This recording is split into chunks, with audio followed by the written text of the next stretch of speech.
একটু বিচার করবেন। যুধিষ্ঠির মহারাজ যজ্ঞ করলেন, কৃষ্ণকে বললেন আমার যজ্ঞটা গ্রহণ করছো কিনা কি করে বুঝবো? বললেন মন্দিরে ঘন্টা ঝুলিয়ে দাও, আপনা আপনি ঘন্টা বাজলে বুঝবে আমি তোমার যজ্ঞ গ্রহণ করেছি।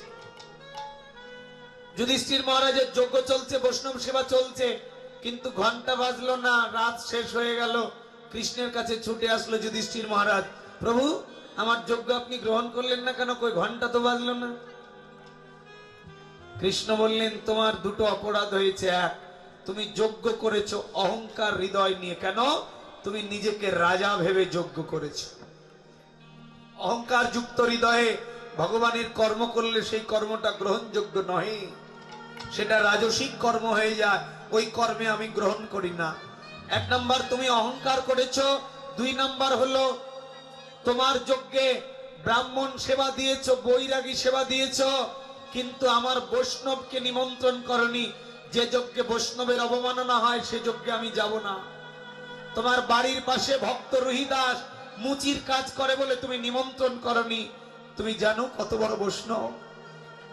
তোমার বাড়িতে বৈষ্ণব সেবা, তোমার প্রতিবেশী বৈষ্ণবকে নিমন্ত্রণ করনি, আমি যাব না তোমার যজ্ঞে, তুমি বৈষ্ণব অবমাননা করেছো।